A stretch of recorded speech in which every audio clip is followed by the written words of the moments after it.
Giovani, buongiorno e ben ritrovati sul canale di Neapolis 1926. Per prima cosa iscriviti al canale, è gratis.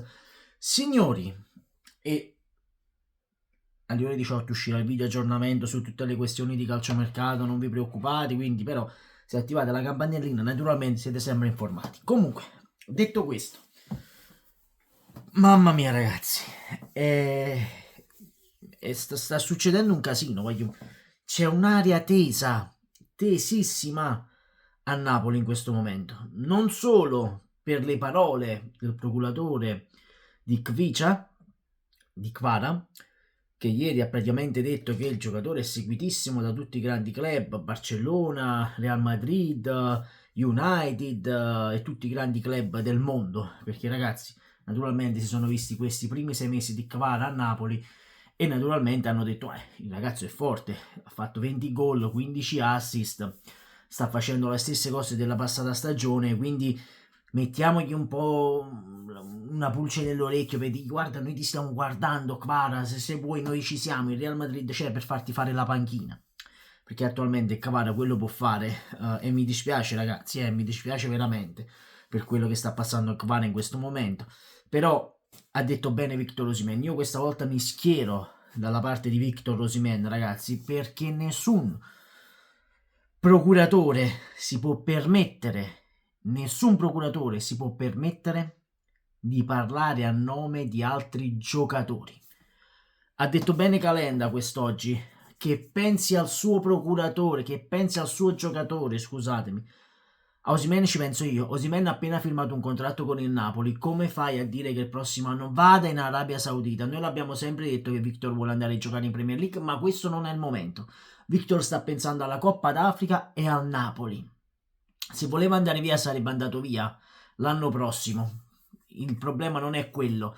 È il carico da 90 ce l'ha buttato questa mattina Victor Osimhen, se non sbaglio intorno a che ore erano quando l'ha postato Victor, penso verso le 7 di questa mattina, dicendo, è qui che io vi sto dicendo che lo spogliatoio non è più spogliatoio ma è tutto scoppiato, è un cumulo di merda, scusatemi la parola, ma è un cumulo di merda in questo momento lo spogliatoio del Napoli, fra poco scoppierà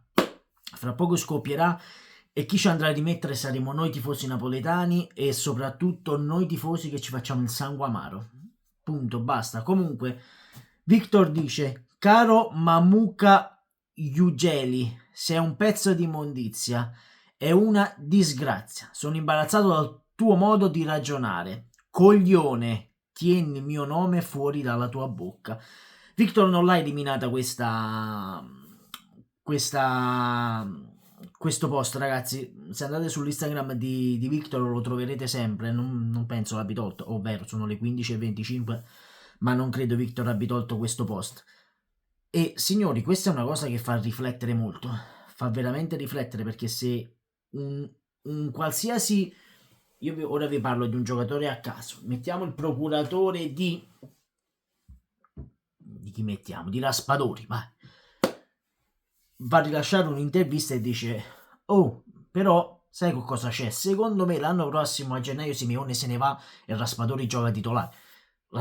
Simeone naturalmente dice ma cosa stai dicendo? Io voglio rimanere a Napoli, perché stai mettendo queste insinuazioni in mezzo alla gente? E questo è il grande problema dello spogliatoio del Napoli, è questo che manca, qualcuno che tenga le redini di questa squadra non ha colui che la sappia guidare.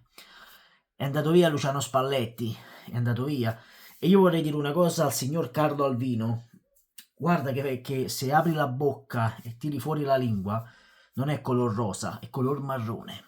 Caro Carlo Alvino, questo video è anche per te, caro Carlo Alvino, perché se Napoli in questo momento storico è messo così male è colpa del tuo presidente, che il tuo presidente ha smantellato una squadra. Quando sento dire i soliti post, i soliti commenti sotto, no? Compratelo tu il Napoli ha dato via solo Kim, sono gli stessi ragazzi della passata stagione. No ragazzi, tralasciando Kim, ma se tu togli l'allenatore, il DS, il preparatore, ragazzi questa squadra è stata stravolta, e questa è la dimostrazione che è ancora più lampante, che la squadra è distrutta dall'interno, Perché secondo me a questo punto la gente di Kvara, facendo queste insinuazioni, dicendo allora facciamo così, diciamo che Victor è cattivo, Kvara è buono, però Osimhen gli diamo 10 milioni l'anno, Kvara ne sta prendendo meno di Demme e quindi creiamo questa polveriera, così vengono tutti dalla parte di Kvara no ragazzi, non funziona così. Io è questo che vi voglio far capire. De Laurentiis poteva creare, diciamo così, qualcosa di unico, magico e ripetibile della sua era De Laurentiis Napoli, che oramai sono più di 20 anni, se non sbaglio che ce l'ha, quasi 20 anni, ma non mi ricordo di preciso, non mi ricordo, forse 20 anni, più di 20 anni. Poteva creare qualcosa di incredibile. A me sembri che Aurelio De Laurentiis stia facendo tutto il possibile per rivendersi questa squadra. Non la squadra, proprio la società Napoli, perché se tu vai a vedere Moratti, scusatemi, ha fatto uguale. Sensi fece uguale. Sono cose che ti fanno pensare. Tu dici, ma com'è possibile? Noi l'anno scorso avevamo 20, siamo a 28, ne avevamo 50, quasi 20, 25 punti in più all'incirca. Forse meno, perché mi sa era 50, non mi ricordo quando, penso a 50 avevamo chiuso il girone d'andata. E tu dici questa squadra ha 28 punti, come sia possibile? I giocatori sono gli stessi, diamine, questo ci mancherebbe. Però non c'è più armonia in questa squadra, non c'è più l'amore che prima c'era. Prima si lottava su ogni pallone, ogni giocatore lottava su ogni pallone. Io mi ricorderò sempre queste immagini di Sassuolo-Napoli, il calcio d'angolo del Napoli sbagliato e ci sono tutti i giocatori, tutti e 10 giocatori di movimento che vanno a inseguire quel pallone per non far segnare il Sassuolo. Io qui ce l'ho quell'immagine, qui queste immagini non torneranno più proprio perché lo spogliatoio è distrutto, è slegato. Addirittura si parla di un Napoli che non voleva andare in ritiro, ma volevano andarci quando lo dicevano loro. Non funziona così, voi siete stipendiati, prendete poco? Non credo, perché quello che prende meno prenderà 300-400 milioni l'anno. Noi per vedere 300-400 milioni dobbiamo lavorare 2-3 vite.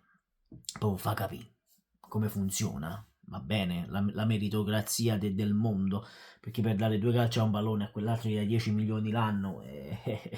Vabbè, lasciamo questo. Comunque la squadra è distrutta, cioè, e ora ci sarà di sicuro il ritorno di Osimhen quando ritornerà dalla Coppa d'Africa, che di sicuro andrà a stravolgere il tutto, perché di sicuro parlerà male di Kvara parlerà male di Osimhen, Calenda parlerà male del procuratore di Kvara parlerà male del procuratore di Osimhen, e via così, è un cane che si morde la coda. Questa squadra è nata male e morirà male, è nata male e morirà male. Io non so più che dirvi. Napoli è una polveriera in questo momento, però le uniche persone che non meritano questo siamo noi, i tifosi, perché noi l'abbiamo sempre detto: rispetto, avete vinto il tricolore, grazie, ve ne saremo eternamente grati, perché questa squadra qua rimarrà nella storia, nei decenni dell'animo, nell'anima. Quando moriremo resteranno sempre loro, resteranno quei giocatori che ci avranno fatto vincere il terzo scudetto. Però attualmente state facendo schifo e noi bisogna dirlo, non possiamo difendervi sempre. Detto questo, iscriviti al canale, noi ci vediamo alle ore 18 per le ultime notizie di calciomercato che sono molto preoccupanti. Comunque iscriviti al canale, sempre e comunque forza Napoli. Ciao aiù!